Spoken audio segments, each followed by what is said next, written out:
Kamusta po mga katambay? Ang inyong katambay po, si Kamanong po, nagbabalik po para dito po sa ating komento ni Kamanong po, komento ni Kamanong sa Tambayang Makabayan. Ito po, komentuhan po natin mga tambay. Dito pong nakaraang araw, meron pong pinasabog o sinasabing, ang magaling na attorney na si Harry Roque. Ito po talagang siniseryoso niya na po ang pag-iimbestiga mismo.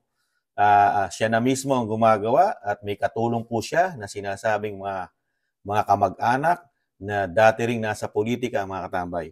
At ito po ay yung tuklasin at para malaman din po natin, tayo po mga Pilipino, kung saan daw po, nakatago o kung gaano kalaki ang tagong yaman ng mga Marcos mga katambay. At yung sinasabing pagbabayad di umano ng mga Marcoses dahil sa mga ginawa po noong panahon ng sinasabing martial law ng biktima ng pagiging human rights na nakantampo ng ating mga kababayang Pilipino noong panahon ng martial law.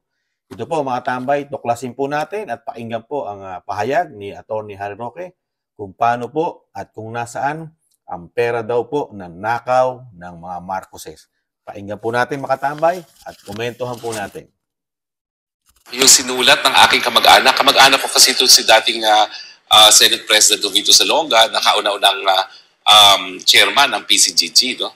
Ang teorya ko, kaya bumalentong si Presidente Marcos doon sa kanyang naunang salita sa Philippine-Chinese Friendship Society na ang China ang pinaka-importantong alyado nila ay dahil doon sa tagong yaman, na nakaw na yaman ng mga Marcoses sa Amerika. At ngayon nga, putulin natin mga katambay.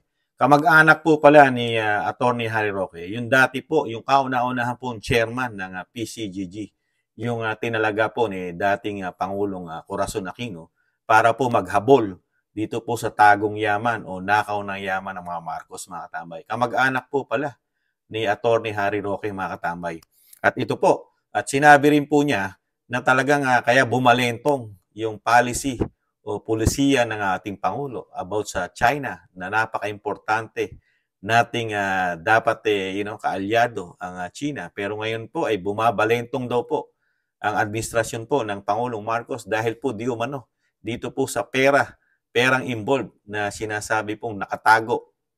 At ito po ay siguradong napakalaki mga katambay. Ito po, ituloy po natin.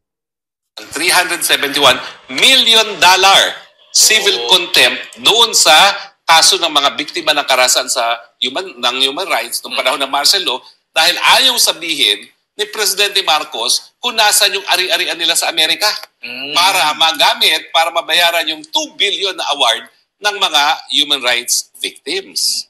So binalikan ko kung paano ba ang paghahanap ng tanging yaman dyan sa Amerika. Bago po natin ituloy mga katambay, meron na po palang nahawakan na pera ang pamilya Marcos mga katambay. Ito pong 371 million US dollar mga katambay. At sa kabila po noon, meron naman po silang dapat bayaran doon po sa mga biktima po ng sinasabing human rights ng martial law na tumataginting po na 2 billion mga katambay. 2 billion po ang dapat nilang i-award dito po sa biktima ng human rights mga katambay. Ituloy po natin ang pag-iimbestiga po ni Atty. Harry Roque mga katambay. Ako nga yung 4 na for Manhattan buildings, kasama na yung Crown Plaza at saka yung Lindenberg property na isinurrender ni Antonio Florendo, no? Na uncle nitong si Stap Anton Lagdameo, no? Anton Florendo Lagdameo, no? Pero alam mo ba, ang aking nalaman doon sa mismo anak ng aking grand uncle, ang Amerika hindi gaya ng Europa. Ang Europa kasi, lalo na yung mga Swiss Supreme Court, ibinigay sa atin. Yung mga $640 million na nahanap nilang mga deposito ni Marcos Sr. and his family. Kasama na dyan si PBBM. So yan yung ginamit natin pang bigay ng kaunting reparations doon sa mga naging biktima ng karahasan ng martial law. No? Putulin natin mga katambay. Magkaiba po pala ng polisiya ang Amerika at Europa, mga katambay.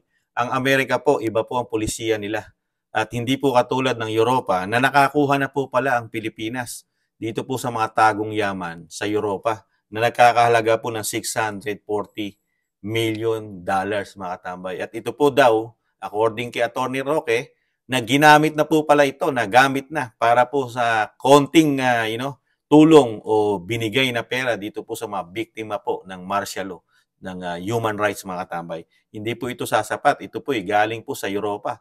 Ang pagkakaiba, ito po malalaman po natin mga katambay kung ano ang pagkakaiba ng Amerika sa Europa. At isa pa nga po pala mga katambay, ito po pala yung mga halos po na sequester po ito ng Amerika at parang napo-foreclose o itong mga building na ito mga katambay, itong Manhattan. Alam naman natin Manhattan.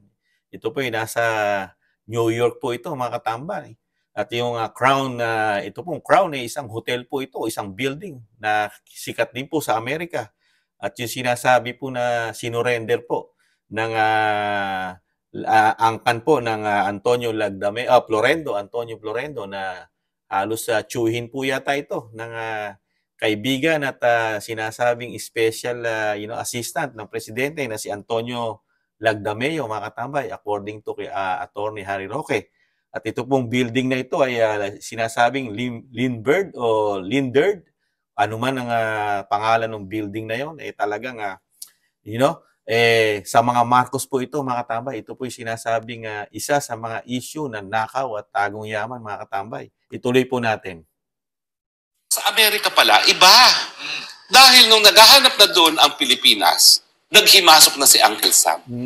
At ang sabi sa akin, nung anak mismo ni Jovi Salonga, ang mga Amerikano kasi, kapag meron natatanggal ng diktador, sila naghahanap ng mga ari-arian. Anong sumatutan? Ang karamihan ng na-recover ng nakaw na yaman ng mga Marcoses nanggaling sa Europa. Halos wala tayong na-recover sa Amerika kasi ang mga Amerikano mismo sa pamamagitan ng DOJ at ng FBI ang naghanap at hindi nila sinabi sa atin kung ano yung mga ari-arian na nahanap nila.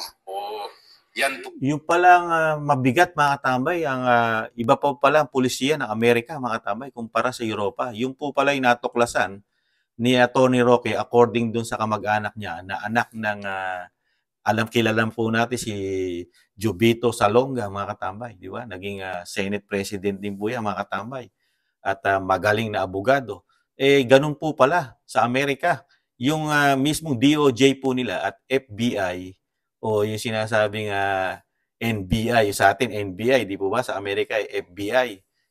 Sila po naghanap ng tagong yaman ng mga Marcoses, mga katambay, sa Amerika. At hindi po yun sinabi sa Pilipinas, sa bansang Pilipinas. Kaya hindi po pala alam ng mga Pilipino at ng Pilipinas, tayo po, hindi natin alam kung ano po ang mga nakuha nila na tagong yaman sa Amerika na mismo, ang mismo naghanap mismo gobyerno ng Amerika, mga katambay, yung mga kayamanan.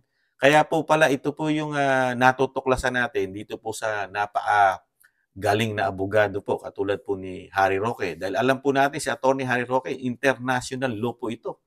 Ang hawak po ito. At ito po kaisa-isa lang. Siya lang po yata ang pinaka may degree na po pwedeng lumaban o humawak ng mga international law sa Pilipinas, si Attorney Roque. Kaya pagdating po sa ganito pong usapin sa ibang bansa, katulad ng Amerika, kayang-kaya niya pong kalkalin ito mga katambay, ang isang Attorney Harry Roque. Ituloy pa po natin.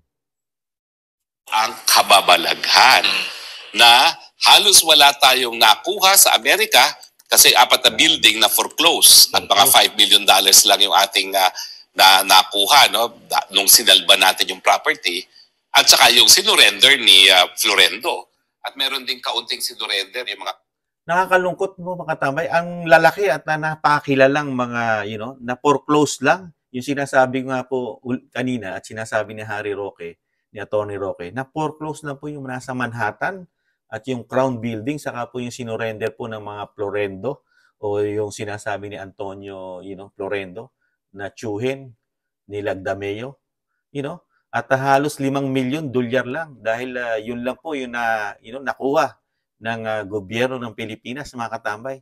Samantalang alam natin ito, pag ni-research mo, pag sinabi mo Manhattan, yung Crown Building na ito, o hotel man ito, mga katambay, napakalaking pera po nito. Pero, yun lang ang nakuha ng Pilipinas dahil halos na foreclose. Nakakalungkot po mga katambay. na yung mga sinasabing tagong yaman o nakaw na yaman, halos hindi pala napakinabangan ng mga Pilipino. Yung mga yung sinasabing inilagay o itinago sa Amerika di umano, according dito kay Attorney Roque, nakakalungkot mga katambay, di po ba? Toko, no? Nako, pasensya na kayo. Alam ko lahat kayo nagtatago na at kinakalimutan nyo na yung kasaysayan nyo yan. Pero bubuhayin ko po muli yan. Yan po maging advocacy ko.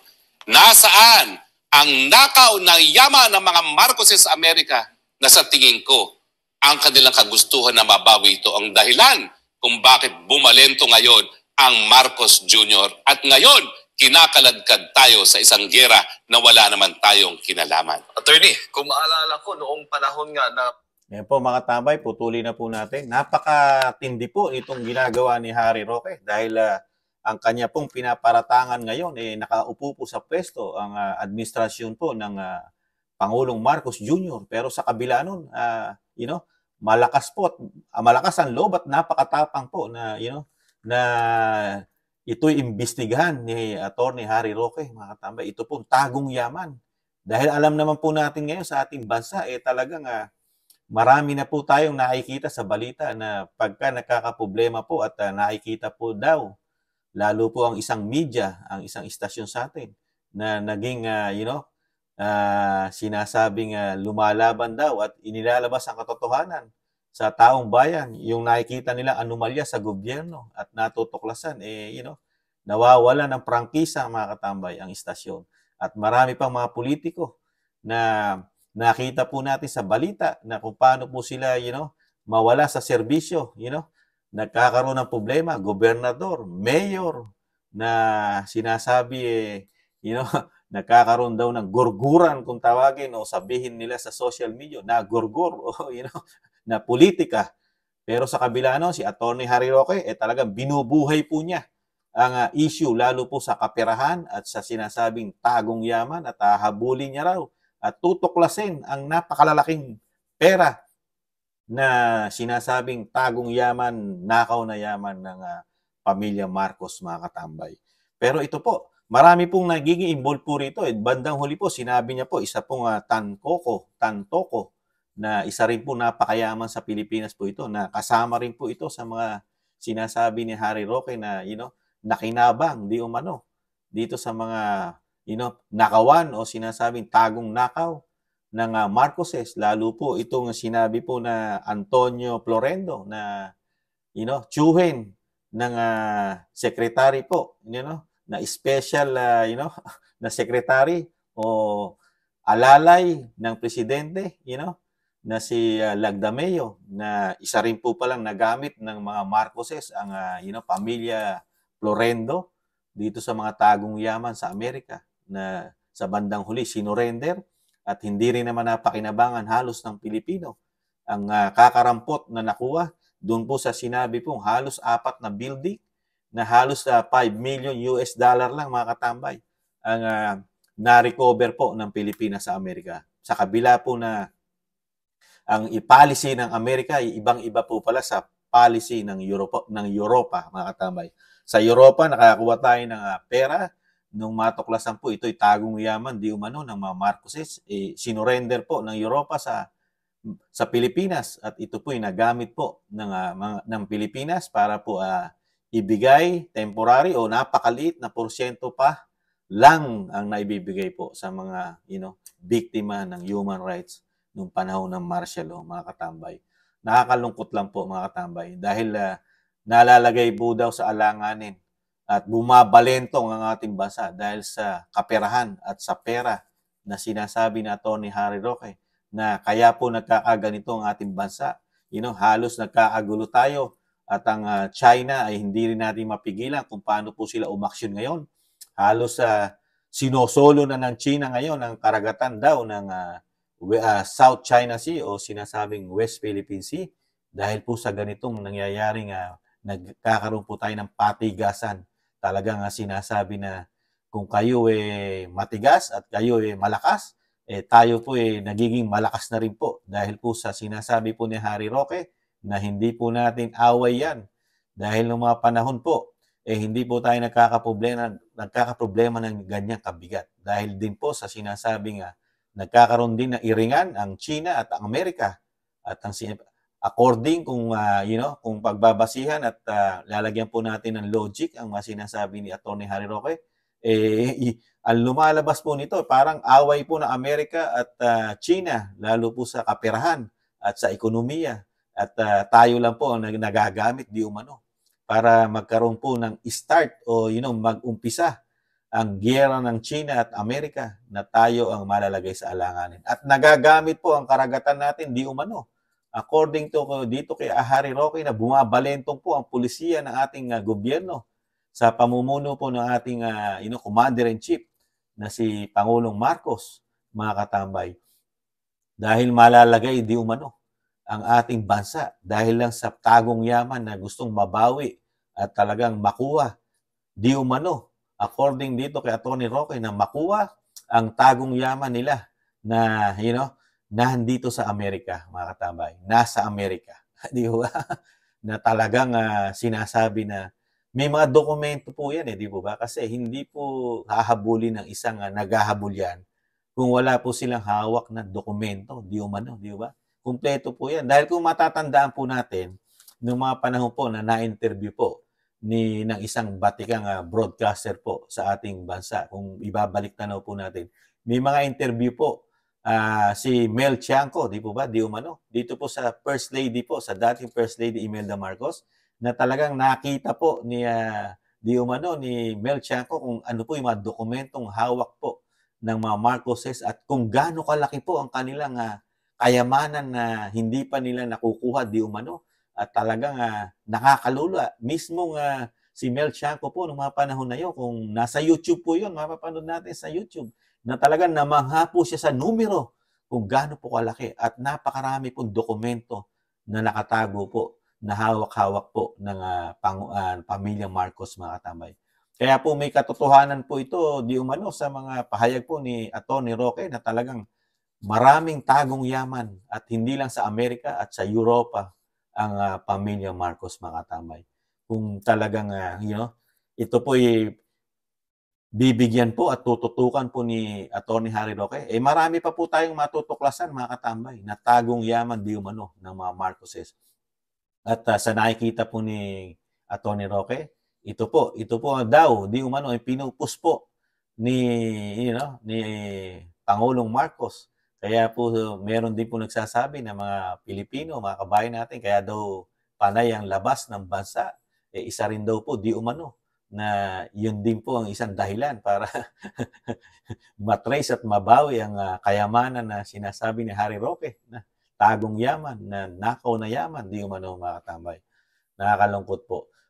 Ito po, abangan po natin yung mga magiging investigasyon po ni Atty. Roque dito po sa tagong yaman ng mga Marcos o nakaw na yaman, according to kay Atty. Roque.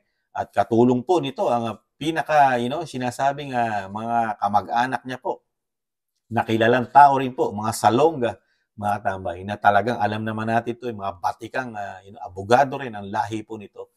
Kaya po, abangan po natin, mga katambay, kung ano mga development na magiging investigasyon ni Atty. Roque dito po sa sinasabing nakaw na yaman ng mga Marcos. Kayo po, mga katambay, pinaniniwalaan po ba ninyo ang pasabog o pag-iimbestiga ni Atty. Roque dito po sa sinasabing nakaw na yaman ng mga Marcos, mga katambay? Pwede po niyo i-comment dito sa ating comment section kung naniniwala po kayo sa mga sinasabi ni Atty. Harry Roque, mga katambay. Muli po, si Katambay Mano po, nagpapasalamat po muli sa nakagusto po ng ating napakaliit na channel sa Tambayang Makabayan sa TikTok at YouTube, mga katambay. Ingatan nawa po, mga katambay. Muli po, paalam po muli. At hintayin niyo po yung mga susunod po nating vlog, mga katambay. Bye-bye! Paalam!